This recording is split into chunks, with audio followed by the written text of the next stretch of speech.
بالله من الشيطان الرجيم بسم الله الرحمن الرحيم سوره مومنون و سوره حج این ربط و مناسبت را دارد. در سوره حج الله سبحانه و تعالی فرمودند شما از طرف خود حلال و حرام درست نکنید، بلکه حرام خدا را حرام بدانید، حلال خدا را حلال بدانید. اکنون در سوره مومنون می فرمایند اینها برعکس از طرف خود یک سری چیزهای را حرام می کنند که الله سبحانه و تعالی به آنها دستور حرمت نداده. لذا اینها اضافه بر اون چیزهای قبلا حرام میکردن از طرف خود دیگه چیزهایی را هم حرام میکنن. در سوره حج الله تعالی در ابتدای سوره فرمود که مردم از خدا بترسید که زلزله ساعت و قیامت بسیار چیز هولناکیه، خطرش خیلی سنگینه. مادرها از بچه‌های خود فراموش میشن و انسانها به صورت مست و نشه به نظر میاد. در حقیقت نشه نیستند، عذاب خدا شدید است. اکنون در این سوره مبارکه دافعه عذاب را بیان میکنه. شما میخواهید که معذب نشید و به اون عذاب هولناک گرفتار نشوید. سه امر دافع عذابند: شرک نکنید، ظلم هم نکنید، احسان کنید. این سه امر به عنوان امر دافع عذاب بیان میشه. شرک نکنید، ظلم نکنید، احسان کنید. هر کسی که این سه امر در آن باشد او از عذاب هولناک قیامت نجات می‌یابد.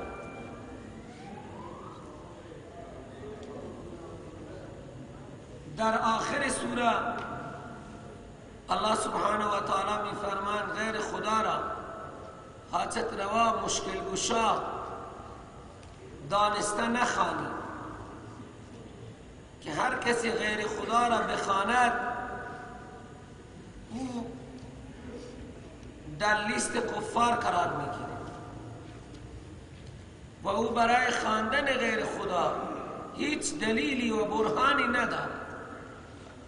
در آخر سوره همین مطلب را الله سبحانه و تعالی بیان می‌فرماید: و من یدعو مع الله الها آخر لا برهان له. در آخر سوره زحمت میشی باز کنید. هر کسی همراه با خدا الها آخر را بخواند، معبود دیگری را بخواند، لا برهان له به، این خواننده برای خواندن غیر خدا همراه با خدا هیچ دلیلی ندارد. لا برهان له به. و این انسان اینقدر جانی هست که حساب او با رب سبحانه و تعالی است.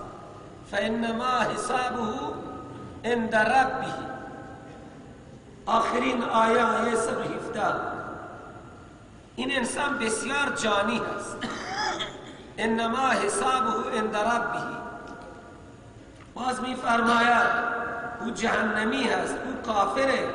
انه لا یفلح الکافر. کافرها به هیچ عنوان رستگار نمیشه.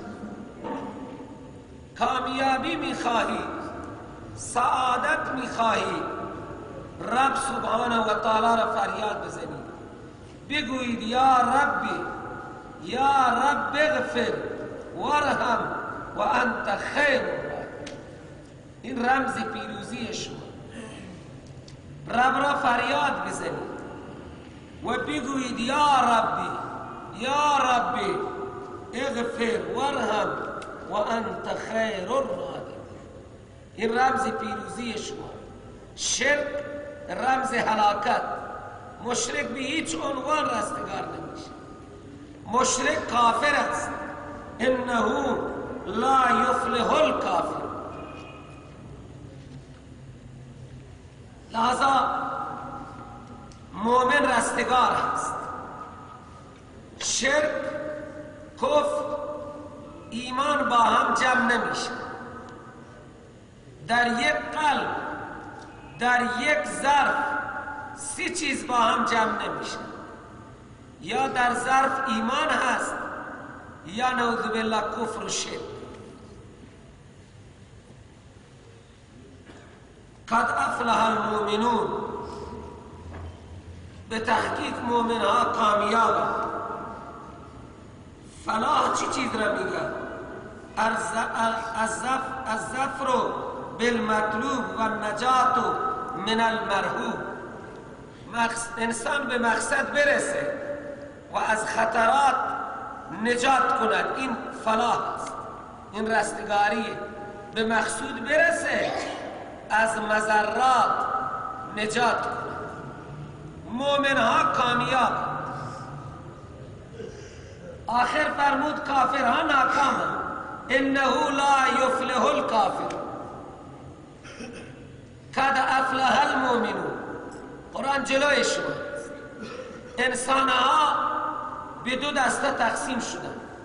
مؤمنون، الکافرون. مؤمن ها رستگارند. هیچ شکی در رستگاری مؤمنین نیست. و کافرها ناکام. انه لا یفلح الکافر. مؤمن ها ایمان محلش قلب. ولما يدخل الایمان فی قلوبهم. ایمان اون باور به دستورات الهی را میده که انسان به تمام دستورات الهی یقین داشته باشه. خب این هم توی قلب هست. تصدیق قلبی را ایمان میگن. التصدیق بما جاء به الرسول ایمان است. و انسان تصدیق کننده مومنه. خب ایمان که ما نمیبینیم، الله تعالی میگه من صفاتی برای مومنین بیان میکنم. این صفات در هر انسانی باشد او ایمان دارد. اولین صفت الذین هم فی صلاتهم خاشعون. مومن های واقعی کسانی هستند که در نمازهای خود خشوع دارند. الذین هم فی صلاتهم خاشعون. این صفت اول. آنها در نمازهای خود خشوع دارند، عاجزی دارند، نمازی میخوانند. الله تعالی رحم بفرماید بر همه ما. همین اولین صفت در هر کس هست. خیلی خوب.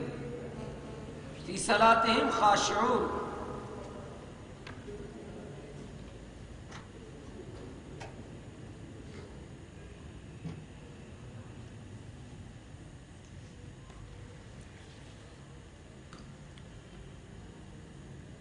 الذين هم في صلاتهم خاشعون. این سائل چیزی خوبی نوشته. آیا درست است که حضرت علی رضی الله تعالی عنه 3 روز بعد از تولد سوره مومنون را تلاوت کرده با صدای بلند؟ وقتی رسول الله صلی الله علیه و سلم مبعوث شدن حضرت علی 8 سال عمر داشت. اون زمان سوره مومنون نازل نشده بود بر رسول الله و رسول پاک صلی الله علیه و سلم خبر از قرآن اون زمانی که تولد شد، اخد روزی که حضرت مبعوث شد 8 سال عمر داشت. روز تولد هیچ قرآنی نازل نشد.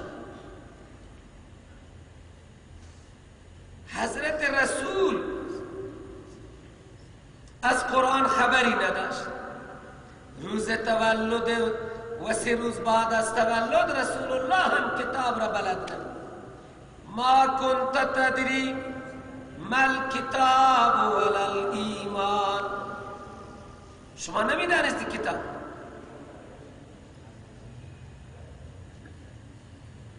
پیغمبرم روز تولد حضرت علی کتاب بلد نبود، کجا دیگه سوره مومنون بلد باشه. سنقرئک فلا تنسا، ما الان شما را درس میدیم. روز ولادت حضرت علی رسول الله کتاب بلد نبود. ما کنت تدری مل کتاب ولا الایمان، شما از کتاب خبری نداشت. وقتی جبرائیل آمد گفت اقرا، فرمود ما انا بقارئ. و اقرا ما انا بقارئ، و فرمود اقرا باسم ربک الذی خلق. با قدرت خود نه، با قدرت خدا بخوان. تو پس چطور حضرت علی 3 روز بعد قرآن بلد بود؟ اگر کسی چنین چیزی گفته این اشکال مواجه میشه. حالا ما کرامت حضرت علی را حساب بکنیم که روز ولادت حضرت علی قرآنی بیاید، حالا که حضرت رسول وقتی مبعوث شدن حضرت علی 8 سال عمر داشت.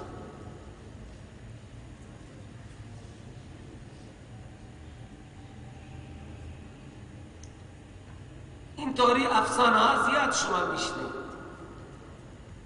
باور نکن، افسانه نیست قرآن و خیالات واهی هم نیست، حقایق.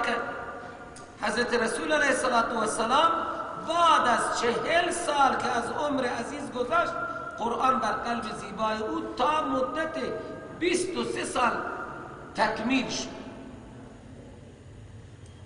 روزهای اول کل قرآن بر رسول پاک صلی الله علیه وسلم هم نازل نشد. 23 سال طول کشید تا قرآن عظیم الشان کلا بر قلب زیبای پیغمبر نازل شد.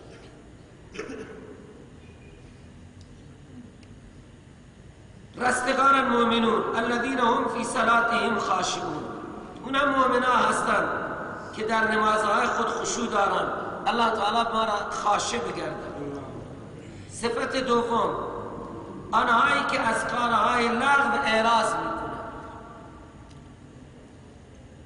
کاری که در آن منفعت دین یا دنیا نباشد، این یک تعبیر، یک تفسیر لغو است. در آن منفعت دین نیست، در آن منفعت دنیا نیست.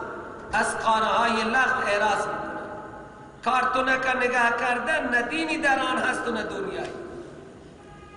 مردک در آلمان بازی میکنه، ساعتها نگاه کردن که او چطور گل میکنه، او در آن نه منفعت دین هست و نه دنیا. شما بازیگر میشید، ورزشکار میشید از نگاه کردن. این معنی. حالا یکی خودش ورزش میکنه، خب یک انرژی میگیره، کم از کم دویدن بلد میشه. اگر نیت جهادی داشته باشد یک روزی میتواند کمی بدود. مثل مرغ سفید نیست که اینطور بشه، میتونه بدود. بله نگاه کردن یک بازی ساعتها شما خودتان بگید در این منفعت دین هست، در این منفعت دنیا هست. شما اگه اینو میگی لغوی نیست، چی هست؟ چه فایده ای میکنید از نگاه کردن؟ غیر از این که غفلت هست. انسان از خدا غافله، از معاد غافله، از تمام برنامه هایی که در پیش دارد. این انسان در یک غفلت محض دارد میگذرد. فردا صبح حضرت میمیره، الان کارتونک نگاه. الله تعالی میگه اقترب للناس حسابهم وهم فی غفلت معرضون. حساب این انسان ها آمده و فرا رسیده است و اینها در یک غفلتی از اون برنامه حساب و کتاب اعراض دارد. باید در فکر باشد که من فردا که به ملاقات الله میرم چه باید اونجا حساب باید بدم. از این جوانی از من حساب میگیرم، از تمام عمر از من حساب میگیرن، مال را از کجا در آوردی، کجا خرج کردی، از من حساب میگیرن. ایمان همین میگه، التصدیق بما جاء به رسول صلی الله علیه وسلم. مؤمن اصلا فرصتی نداره. مؤمن همیشه توی برنامه های آخرت تو خود را توی حساب میبینه، لحظات خود را. تو مؤمن که رستگاران آنها از کارهای لغو اعراض میکنه.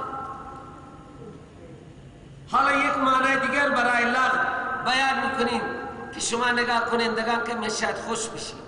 لغو کارهای شرکی، شرکها همه به لغو، از شرک اعراض، از ندای غیر الله، از نزد دادن غیر الله، از طواف و سجده کبرها، بتها بگیم شما خوش میشید، کبرها بگیم شما شاید ناخوش میشید. از هر کاری که برای آن منفعتی ندارد، بزرگترین لغو شرک است، کفر است. کارهای شرکی کفری. خب یکی حالا بازیگرها را نگاه میکند کافر و مشرک نمیشه.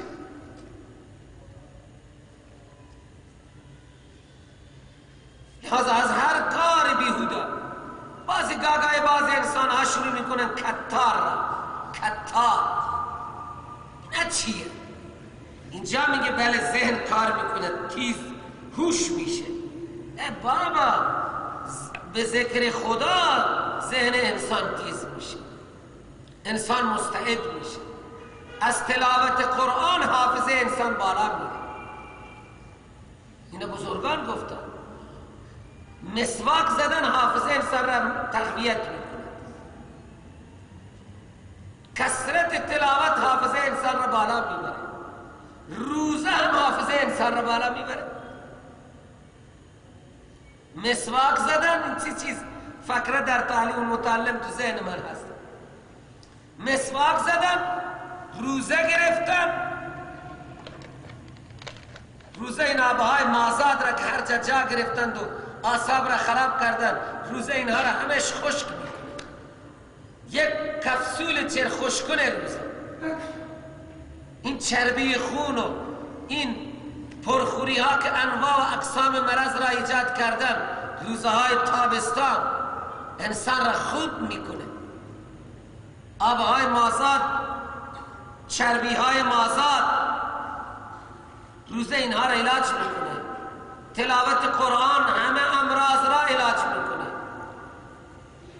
مرض شرک، کفر، بدعت، غفلت، بزرگترین مرضی که جامعه بشری را در طول تاریخ بشر گرفته و اکنون بشر چند متر غرق تو این مرض، اون مرض غفلت است. اقترب للناس حسابهم وهم فی غفلت معرضون. یکی از وسایل مرگ ماشینه. ما سواریم، نواره های مبتذل و این موسیقی ها و زنان خواننده نشست و حضرت گاز میده.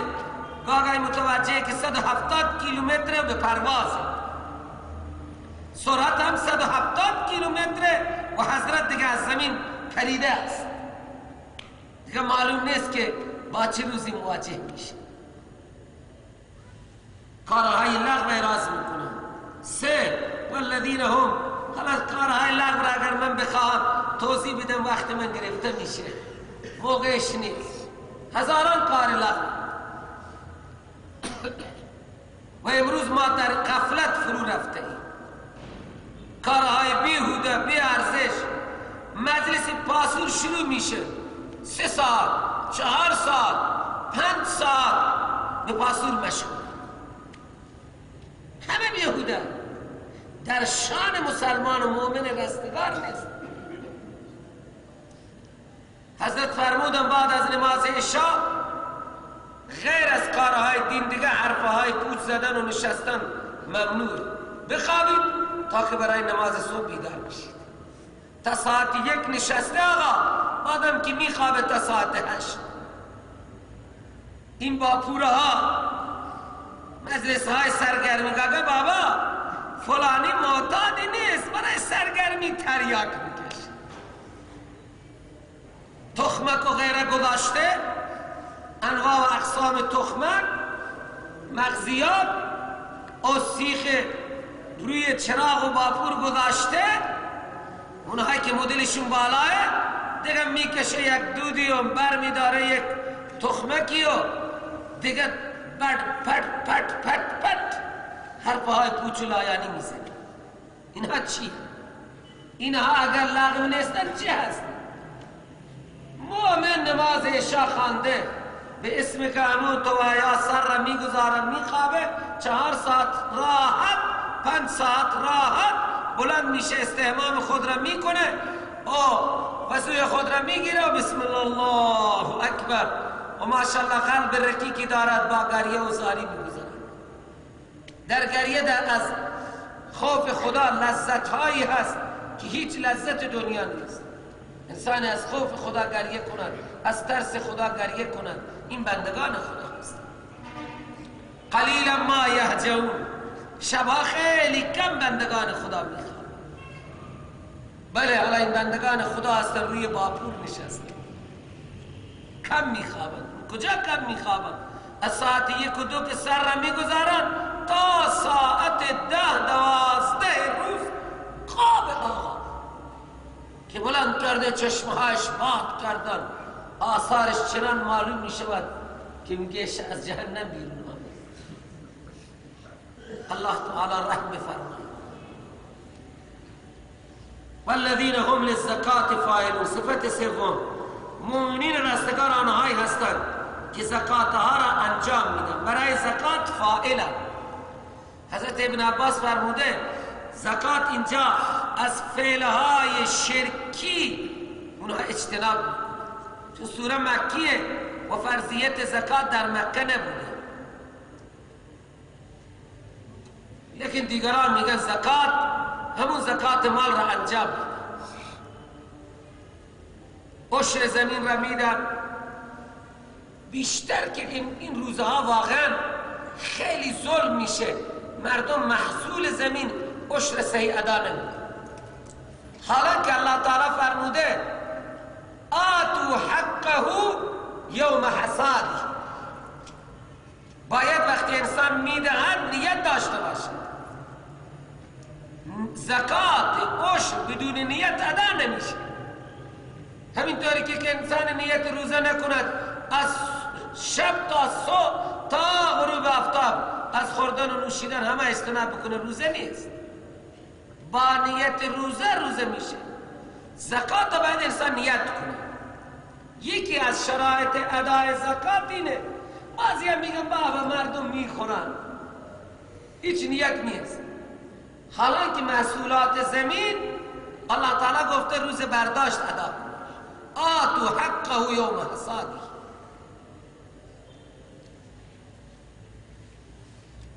یک صاحب باغی میگفت من نیت کردم هر که بخوره زکات، مرغی بخوره زکات، ملای بخوره زکات، حاجی بخوره، حاجی آقای بیاد تو باغ بخوره زکات. هر که بخوره زکات چطور میشه؟ زکات مصرفی دارد. حاجی آقای بخوره، مولوی صاحب فوداری بخوره، سرمایه‌داری بخوره، زکات که نمیشه.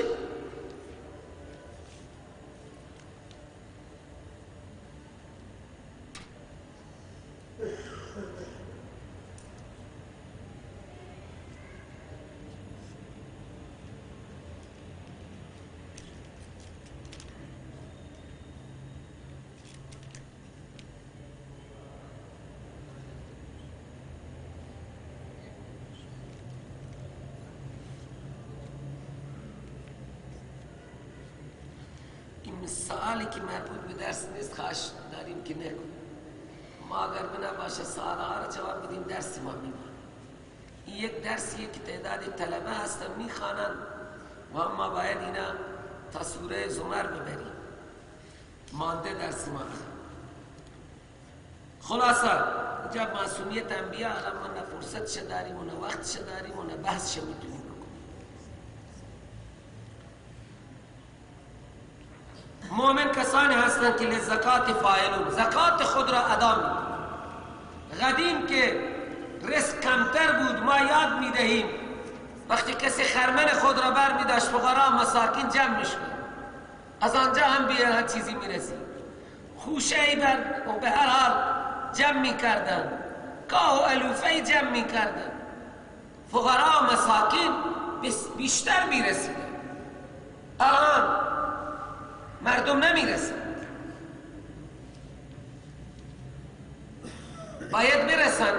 این باغها خوش شدن، اینها حق خدا ادا نشدن، چون خدا خودش گفته، دیروز خواندیم الله تعالی بر هر انسانی نعمتی بکنه اون نعمت را تغییر نمیده مگر ناشاکری بشه. توی باغها چقدر گاگای ناشاکری میشد، چسب کشیده میشد، پای کوبی میشد، بوتل شراب بالا زده میشد، حق باغها ادا نمیشد و نعوذ بالله دست به جنایت های گوناگونی تو باغها زده میشد. گناه شده، اینه باید همه ما بپذیریم. نماز خوانده نشده، ذکر نشده، معصیت و گناه و بیخبری زیاد شده است. دیگه صفت چهارم الذین هم لفروجهم حافظون، مؤمنان ها هستند که شرمگاه های خود را، فرجه های خود را حفاظت میکنند. فروج شرمگاه را میگن، مرد زن آنها شرمگاه خود را حفاظت میکنند. الا علی ازواجهم او ما ملکت ایمانهم، مگر در دو محل شرمگاه را استعمال میکنند، زن یا مرد، بر جفته های خود و بر کنیزه های خود. در دو مورد استعمال شرمگاه گناهی ندارد. فانهم غیر ملومین، در این دو محل بر زنان خود و بر کنیزان خود. الان که در دنیا کنیزی وجود ندارد، بر ازواج استعمال کنن اینها ملامت نیستند. فانهم غیر ملومین. فمن ابتغى وراء ذلك، هر کس طلب کنند ما سوای این دو مورد را، تو فاولئک هم العادون، آنها متجاوزند. نعوذ بالله دست به لواطت بزنند. حتی در زن اگر در غیر محل کسی تجاوز بکند او هم تجاوزگر است، چون الله تعالی در محل گفته فاتو حرثکم انا شئتم، در محل زراعت بیاید. اون محل زراعت نیست، اون محل فرسه، کثافته. بعضی شنبختها گفتن که اگر یک دری را ببندن به حکمت گو شاید در دیگری باطله. در هنگام حیض و نفاس بسته است. فاعتزلوا النساء فی المحیض، لحظه اون باطله. اگر کسی فکر نکند که این شعر شاید حقیقتی داره، برای شعری هم درست کرده و اینا جایز میدانند. بدبختها حرامه، هیچ فرقی ندارد با اون لواطت غیر محل یا با لواطت نعوذ بالله باسد. هر دو گناه کبیره هستند و تجاوز از محل است. فمن ابتغى وراء ذلك فاولئک هم العادون، آنها غیر از این دو محل تجاوز کنند اینها تجاوزگرند. لذا از این آیه حرمت صیغه ثابت میشه. چرا زنی را که صیغه میکنن زن است یا کنیز؟ اگر زن است چرا از اون مزایای زوجیت محرومه؟ زن صیغه‌ای، آنهایی که اعتقاد به صیغه دارن میگویم اونا نمیگن که ما ملکت ایمانهم هست. اگر این زنه چند اعتراض بر آنها وارد میشه. اگر زن صیغه‌ای تو چرا میراث نمیبرد؟ زن صیغه‌ای از مرد شوهرش که صیغه کرده، شوهر بمیره میراث نمیبره، او میبینه میراث هم نمیبره. کدوم آیه این از میراث محروم کرده؟ زن حالا که دو حالت دارد بمیرد، مرد هم دو حالت دارد بمیرد، تو باب میراث خوانده ای. زن با طلاق جدا میشه، این که طلاقش میگه نداره. من میگم اگر این زنه حکم زن هست، تو چرا از مزایای زوجیت محرومه؟ حق نفقه، حق مسکن، حق لباس بدون شرط نداره. اگر هنگام عقد خواندن صیغه او شرط نکند مسکن را و طعام و لباس را، او حق نداره. حالا که زن عقد دائم بدون شرط این حقوق برگردن مرد لازمه. هر که ازدواج کرد، نفقه زن، لباس زن، مسکن زن برگردن مرد لازمه، واجبه. اگر این زنه چرا این مزایای زوجیت را نداره؟ اگر این زنه تو چرا عدتی نداره؟ عدتی که زنهای طلاق بشوند، حالا یا زن حامل است یا زن از حیض محرومه، ناامیده، یا ذات حیض، سنوع عده ما داریم برای زنی که از مردش جدا میشه با طلاق، و این هم طلاقی نداره. همون آیاتی که زن صیغه‌ای را از این زنها جدا کرده، همون آیه را به ما نشان میده. اگر میگن در روایت یک زمانی عقد صیغه‌ای بوده، عقد موقتی بوده، اون تمام مزایای زوجیت را داشته. هیچ کتابی از کتابهای ما چنین مطلبی را ننوشتن که اون اگر عقد موقتی بوده که حرمتش در روایات آمده است، گوشت خر را و صیغه زنان را یک روزی حرام تحریمش آمده. یک مسائلی بوده، یک زمانی بوده در صدر اسلام شراب نوشی بوده، شراب هم میخورده مسلمان و نماز هم میخوانده و صحابه رسول الله هم بوده، مباح بوده شراب، گوشت خر مباح بوده. در روایات ما اگر نگاه کنید، حرمت صیغه عقد موقت و حرمت گوشت خر یک روزی آمده و راوی خود حضرت علیه. خب اونها روایت ما را قبول نمی کنن و حضرت عمر حرام کرده. کی میگه حضرت عمر؟ حضرت عمر کی هست که حلال خدا را حرام بکنه؟ اون هم در جمع مهاجرین و انصار.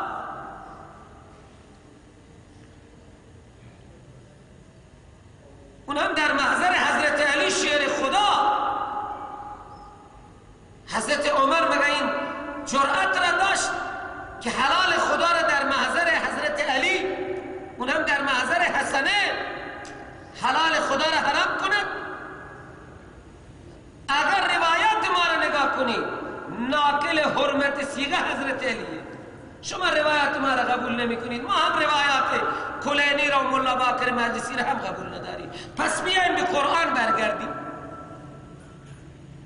قرآن میگوید زن محل استعمال دوتا هستند، یا زنند یا کنیزند، و زن هم مباهه تا 4 تا.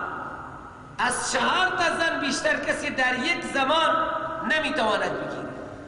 و اینها میگن که عقد موقت متعه دهن پر از آب میشه، جوانها متعه، این که دیگه حد و مرزی نداره.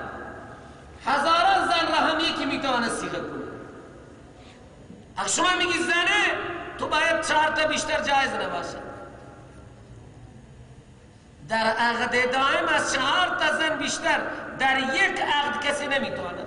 اگر بخواهد یک زنی را طلاق بده یا بمیره، باید عده اون زن مطلقه و متوفا عدهش باید بگذره، بعد میتواند زنی دیگر بگیره. اگر یک انسانی 4 تا زن دارد، حالا میخواست که یک زنی دیگر بگیره، یکی را طلاق داد، تا زمانی که عده این نگذشته این هم نمیتواند بره. باید این زن مطلقه عدهش بگذره. چرا این تو عده زنه؟ همین که شما میگید عقد موکد چیه؟ زنه. تو این مزایای زوجیت را چرا از اون محروم کردید؟ کدوم آیه این بیچاره را محروم کرده از میراث شما؟ شما عقد موکد برای 10 روز کردی، سوار ماشین شدید، با یک تصادف جان شما گرفته شد، این بیچاره باید میراث شما را ببره. همینطوری که این زنان عقد 2 تا خوانده شد، اینها زوجیت برقرار میشه، هر کدام از اینها بمیره دیگری میراث میبره. اگرچه ما به صاحبان به زنان بیچاره میراث نمیدهیم، این ظلم ما هست، ورنه خدا میراث داده. نامزد اگر بمیره، نامزد مرد باشد یا زن، هر کدام بمیره بعد از عقد و ایجاب و قبول شرعی زوجیت برقرار شده، میراث از یک دیگر میبره. نامزدها را که میراث نمیدن، چه که زنای بیچاره 4-5 تا بچه و 10 تا بچه پیدا کردند و 15 تا بچه برای مردک پیدا کردند و درد کشیدند و جیخ کشیدند و بچه های گردن کلفت برایش درست کردند و پرورش دادند، اون میراث نمیدن. این ظلم عظیمی. بچه ها را برای حضرت حاجی آقا همین زن بیچاره پیدا کرده، میراث ها را نشانه ها میخورن، زن برادرها میخورن، بچه های برادرها میخورن. زحمت این بیچاره زحمت کشیده، نه از پاساژ، نه از مغازه ها، نه از کشاورزی، نه از هیچ چیزی به زن بیچاره نمیده. برادران حتی بعضی اینقدر ظالمن که این زن بیچاره شوهر دیگر هم نمیگیره، 4 تا دختر داره، در همین ساختمانش نمیگذاره سکونت کنه، همین بچه ها را بیچاره را پرورده. اینا دخترن، دختره که میراث میده؟ پرده شوهر خود را میگیرن میرن. الله تعالی فرض کرده. حاجی آقا وقت زنده بود با همین زن و با همین دخترها توی سراب بود، میخورد و مینوشید. حالا نشانه ها را میدانی؟ زنان برادرها یا زنان بچه های بزرگ، اونها میخورن، دختر بیچاره محرومه. میراث یتیمه ها را، حق یتیمه ها را، حق زنان و بچه ها را 2 گروه میخورن، یا برادر متوفا میخورد یا بچه های بزرگ متوفا میخورد. بچه های کوچک را خواهر و برادران خود را میراث نمیدن، حق آنها را میخورن. و آنها که میخورن هر که باشه، حق زن را بخوره، حق زن مسکین و ناتوان را، زندگیش با حاجی آقا سپری شده، 10 تا بچه برش پیدا کرده، حالا نان نداره، ثروت در اختیار فرزندهای بزرگ. خلاصه خدا حق داده، اگر ما حق نمیدیم قائل حق و حق هستیم. زن متعی را اینها قائل به حقش نیستن، ما قائل هستیم اگرچه نمیدی. قبول داری؟ دیگر دلایل بیشماری هست، دیگه این باره من حرفهای زیادی زدم، مستمسکات آنها را هم جواب داده. الله تعالی میگه فمن ابتغى وراء ذلك فاولئک هم العادون. هر که غیر از این 2 محل تجاوز کند او تجاوزگره. دیگه صفت چند تا صفت شدن. صفت 5 والذین هم لاماناتهم و عهدهم راعون. مؤمن کامل اونها هستند که امانتهای خود را، عهد و پیمانه هایی که با بندگان خدا کردن، با خدا کردن، خوب رعایت میکنن. این مؤمنه. امانت هایی که به دست آنها هست، حالا پست امانته، مال دیگران امانته، مال یتیم امانته، مال خواهر کوچولو امانته، مال برادر کوچولو امانته، پدر وفات کرده نه، مال زنان امانته. شما سرپرستی، این امانت ها را رعایت کنید. ماشین مردم به دست شما هست، دکان مردم به دست شما هست، کشاورزی مردم به دست شما هست، رمه مردم به دست شما هست. اینها همه امانات هست. پول مردم به دست شما هست، اینها همه امانت هست. و عهد و پیمانی که با بندگان خدا بستید یا بغیر، اینها را رعایت میکنند. و باز هم آخری صفت بیان فرمود والذین هم علی صلواتهم یحافظون.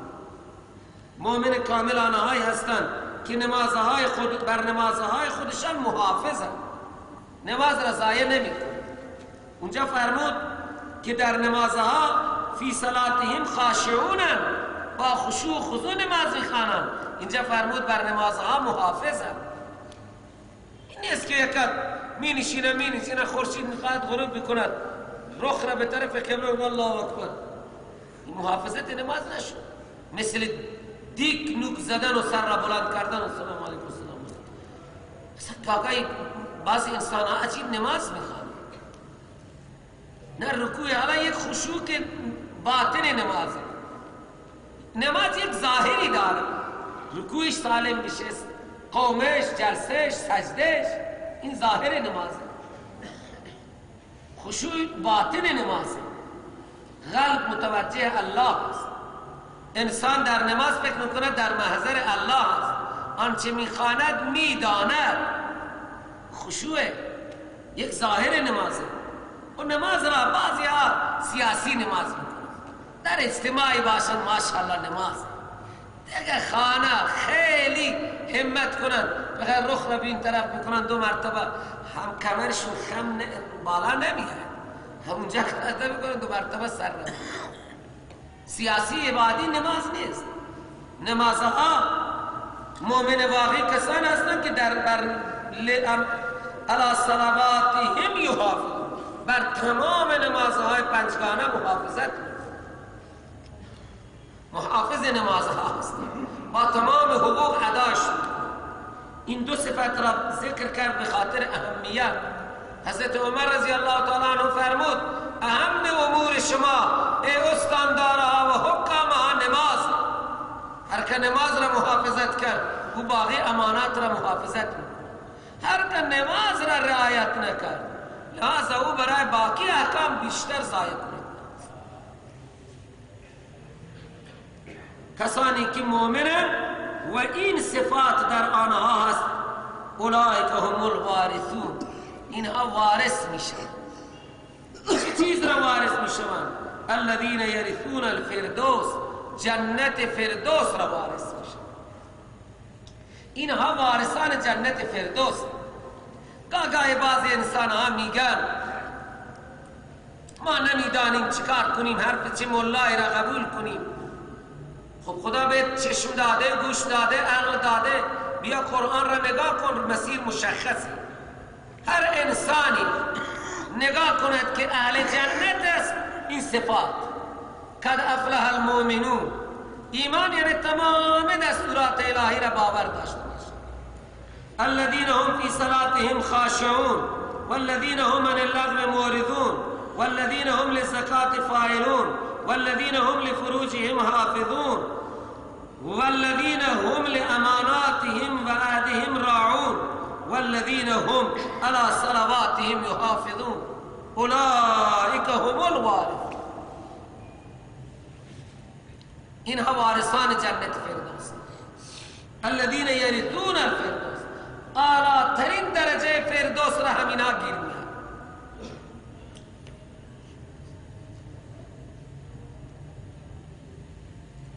اولی صفت قد افلح المؤمنون، تمام احکامات الهی را باید باور داشته باشه.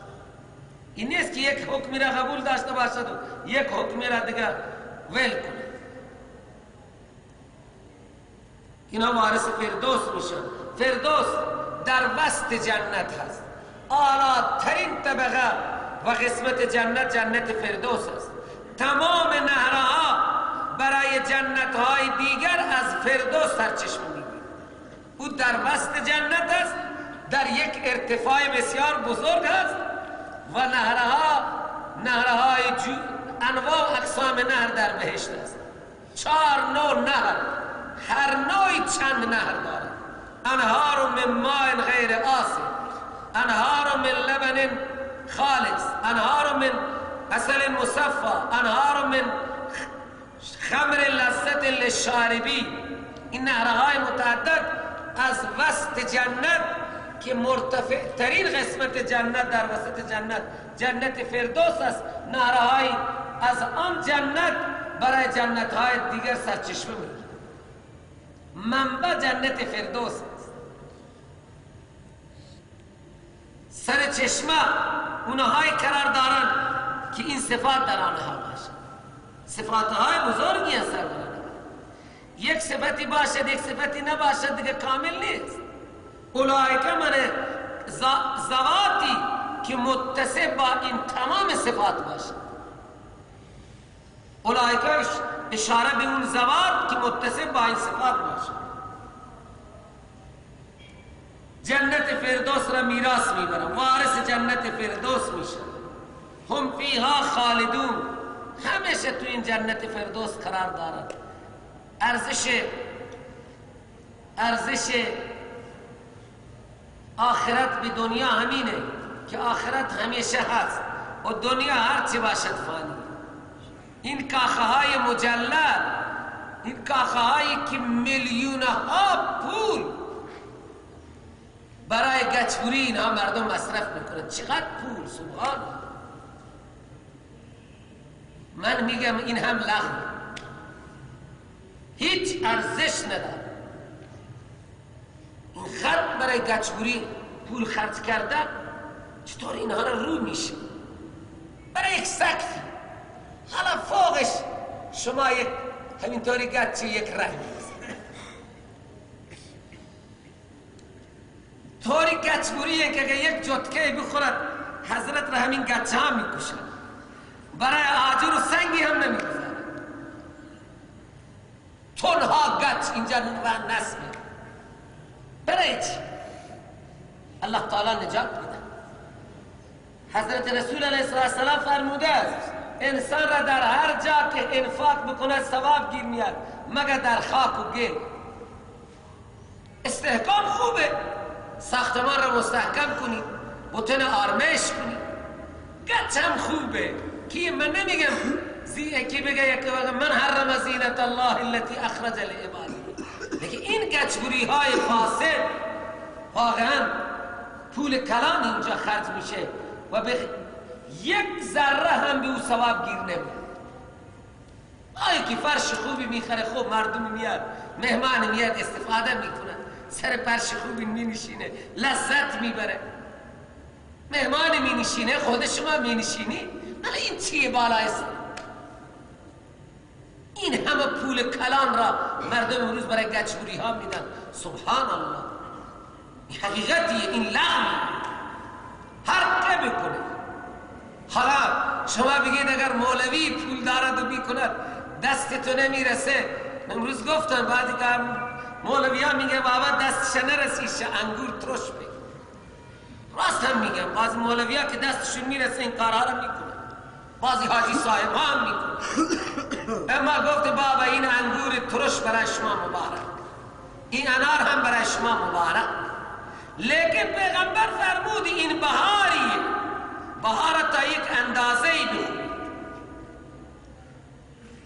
نادیده پس بهار وار و بلوچی من تو این خود تعبیر کنید میری لاپ ترکی اره سیریم پس سه چار دپاره وار رو واسپی لیٹ دکن.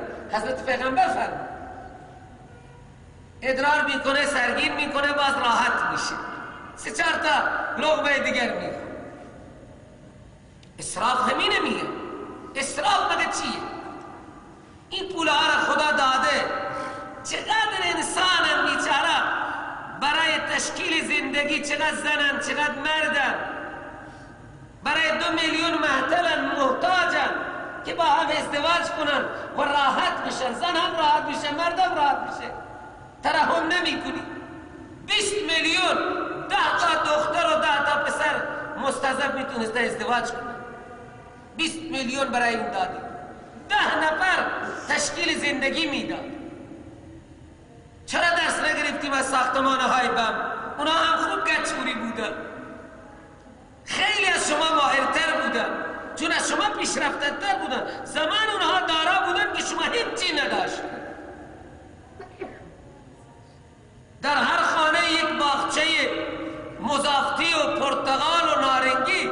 شما که پلاستیک میارید توی خانه، اونها حقیقت داشتن.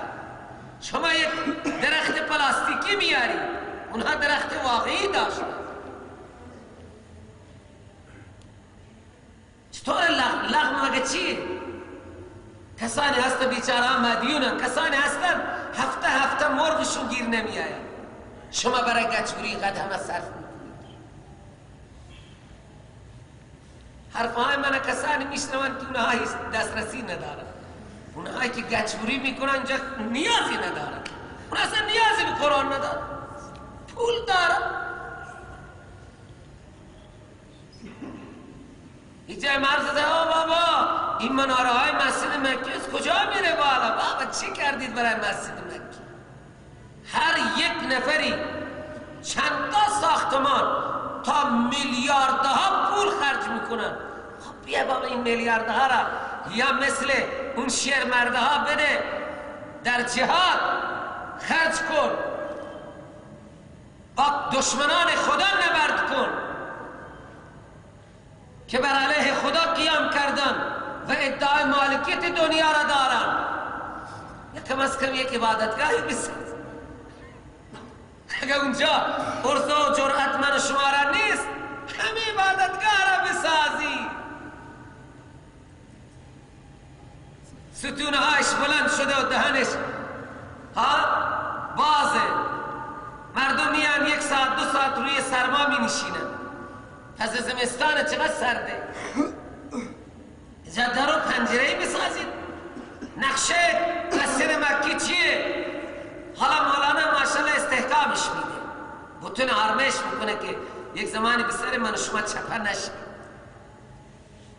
خوب ماشاءالله استحکام مسجد خوبه، استحکام خانه های شما هم خوبه. من مخالف با گچبوری. این گچبوری ها حلال نیست. حالا این فتوای دیوانه را بشنه. دیگراش من بابا مباهه، ما ملاها برای شما تیده مباهه. هم مباهه که میلیون ها پول خرج کنید.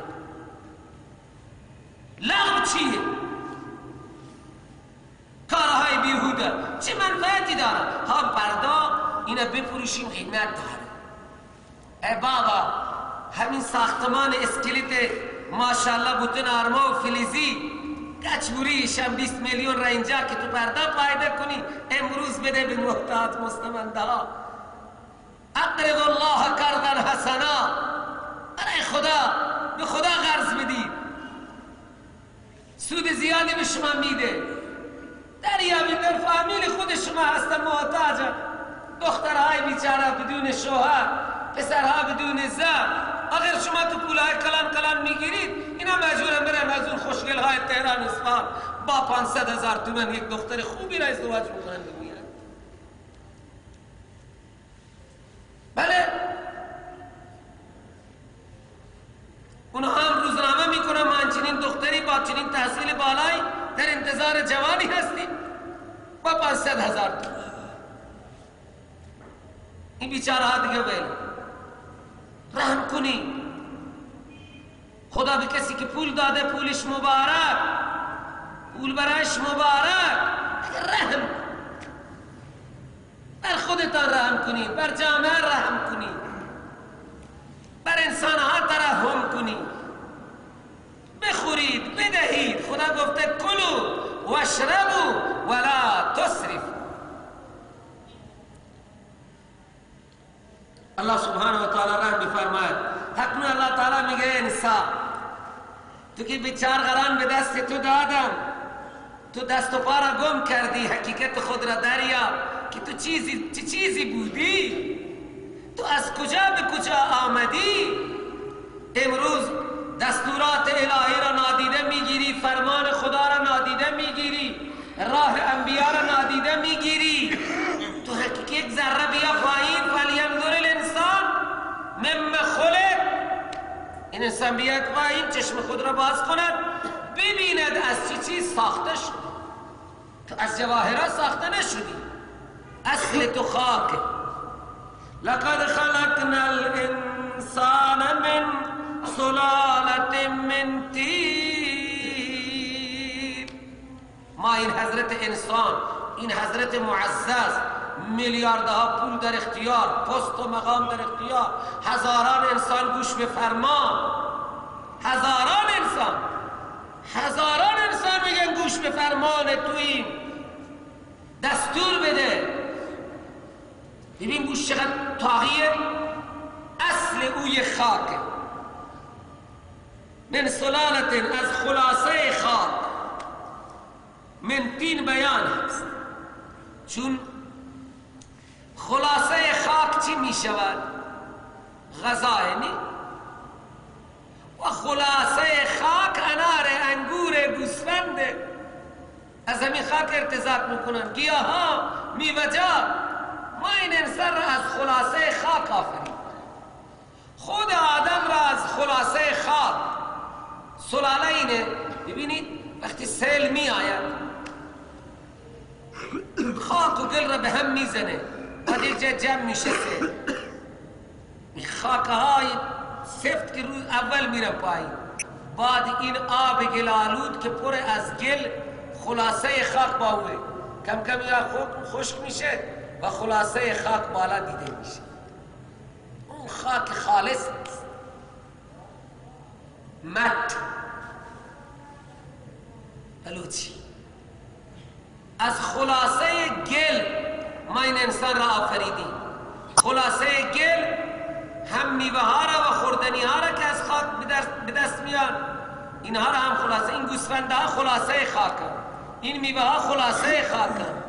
خدا خاک را خلاصه میکنه در صورت انار، انگور، پرتقال، لیمبو، خرما. ما این انسان را از خلاصه خاک آفریده ایم. باز این انسان را قرار داده ایم ثم جعلناه خلقناهم نطفة منصوب به نزع خافضه. ما این انسان را آفریدیم از نطفه.